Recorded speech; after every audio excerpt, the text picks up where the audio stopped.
We have to remember that the legacy media is not about telling the truth. The legacy media is all about control and manipulation.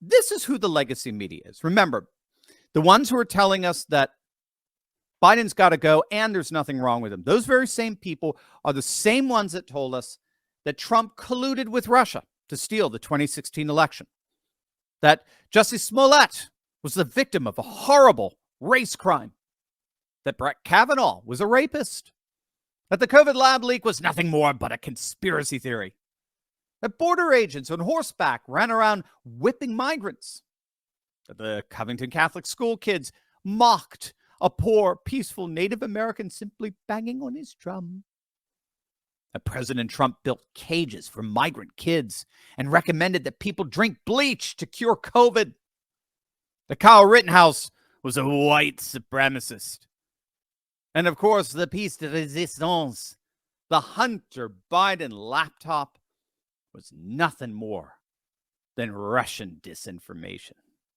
Those people, those very people who push those very lies are the ones now telling us there's no evidence for Biden's corruption. And note, too, it's not that Biden isn't corrupt. It's just now, well, there's no evidence. That's who we're dealing with here. They're not interested in truth. If that doesn't prove it, I don't know what does. They're not interested in truth. They're interested in power. That's the key to understanding the legacy media today. They're not interested in truth. They're interested in power. This is what a globalist technocratic society is all about. Globalism is about centralization, and technocracy is about control. And the more you can centralize and control, the greater your power and affluence becomes. So that's all the corporatist legacy media cares about, is power and control. So then what are they desperately, yet I would argue fleetingly, trying to control here? This is what they're trying to control. They're trying to control the bleeding, the hemorrhaging. Now, if you're listening by way of podcast, by way of our 15 million download podcast, we're proud and honored to say, the headline reads, Biden's poll numbers reach a dangerous new low.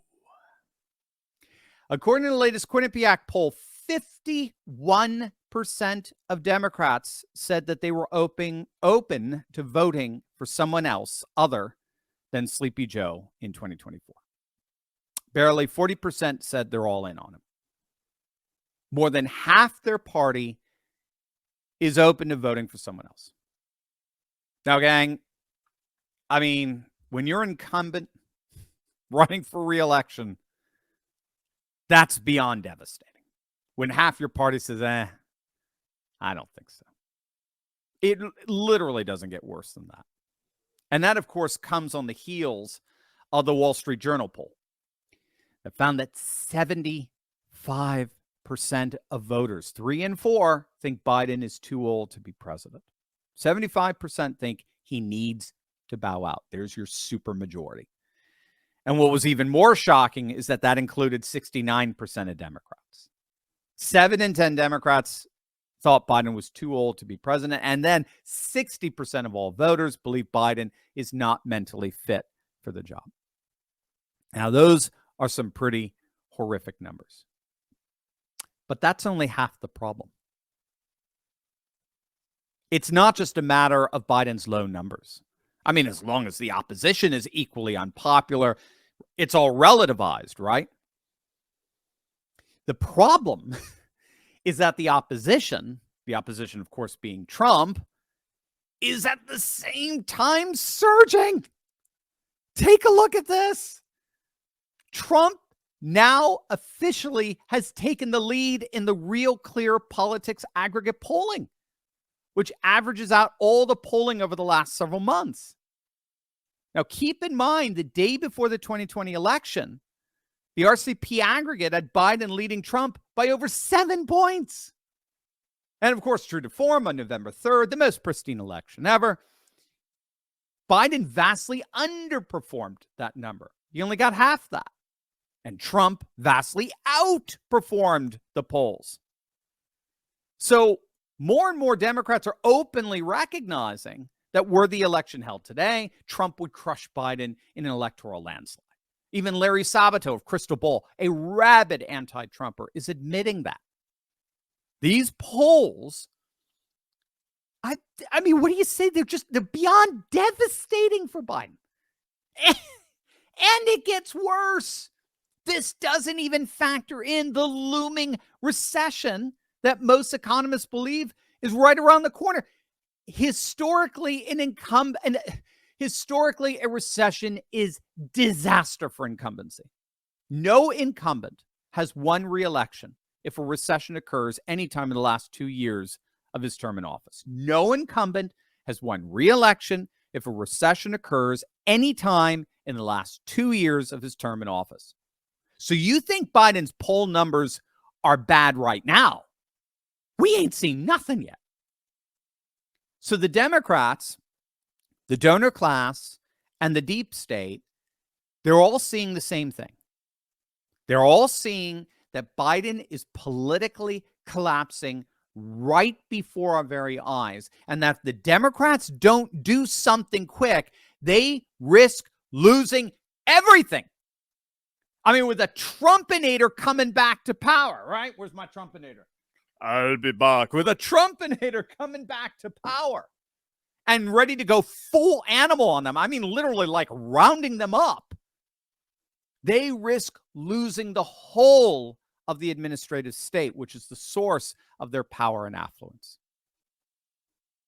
The problem on top of the problem, and I think this is the key to the whole messaging, conflicting messaging that's going out. The problem on top of the problem is that they have no one else to replace Biden. Kamala's a joke, right? We got to tune this up, Josh. We saw this yesterday with Nancy Pelosi throwing her under the bus. Check this out. Best running mate for this president? He thinks so, and that's what matters. And by the way, you think so? She's very politically astute. I don't think people give her enough credit. She's, of course, values-based, consistent with the president's values and the rest.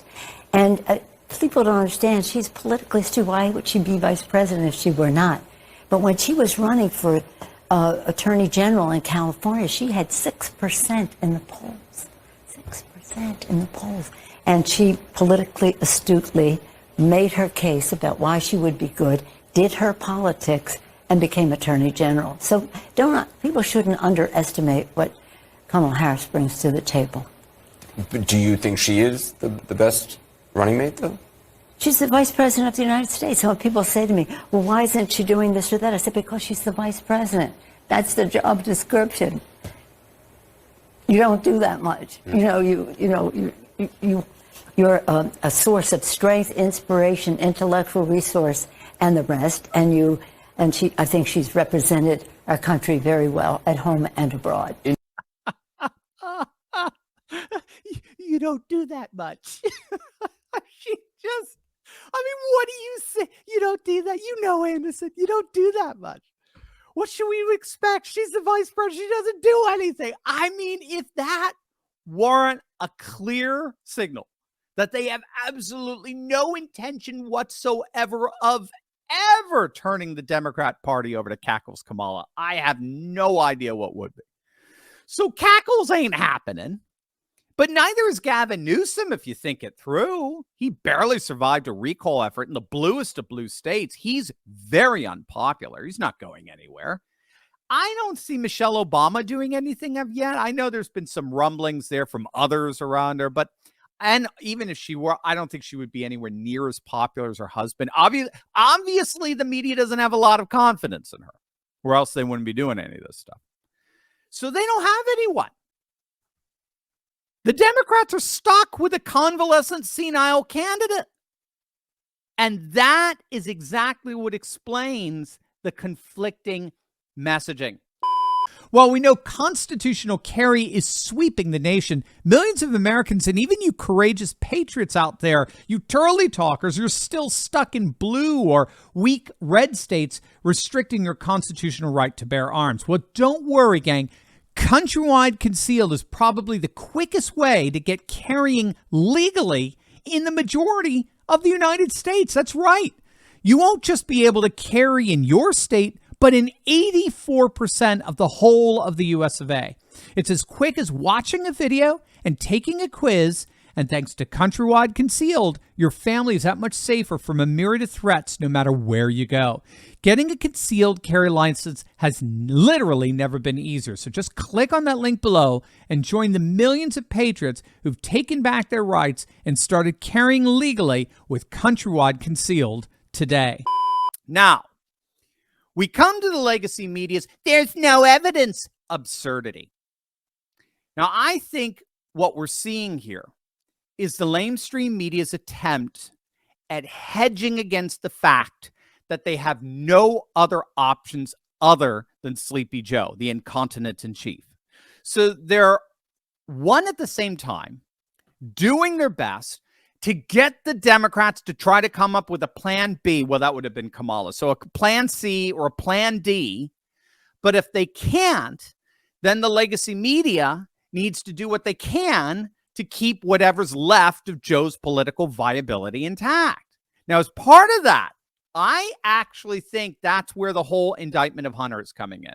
Okay, this is, I know, a little bit of a counter read, but the more I'm reading on this, the more skeptical I'm getting of this indictment. Robert Barnes is arguing that this indictment really does actually serve to protect Sleepy Joe, in that it ties up Hunter in court, and he's now protected by pleading the fifth. If you were granted immunity, like the original sweetheart plea deal, which was a scumbag deal, no question, but at least he would not be able to hide behind the Fifth Amendment and could be subpoenaed by a congressional oversight committee to testify against his father. So Barnes thinks that this Hunter indictment is ironically helping Joe, or at least it's intended to do so.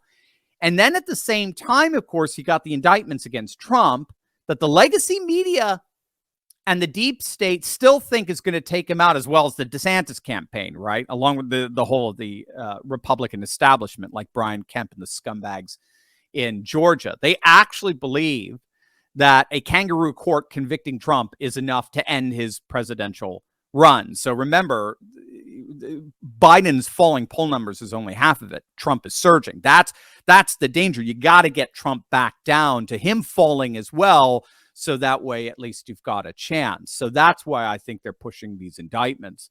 At the same time, you're also getting these, oh, Joe didn't do anything wrong. Joe didn't do anything wrong. Now, of course, I think they could not possibly be more mistaken on this. The more they weaponize the law against Trump, the more they engage in kangaroo court-like tactics, the higher his poll numbers rise. And we've seen precisely why. And it's actually two reasons. We've got polling on this, decisive polling, that shows 8 out of 10 Americans believe we live in a two-tier justice system that benefits the rich and powerful at the expense of everyone else. So that's number one. So they're seeing Trump as a victim of that.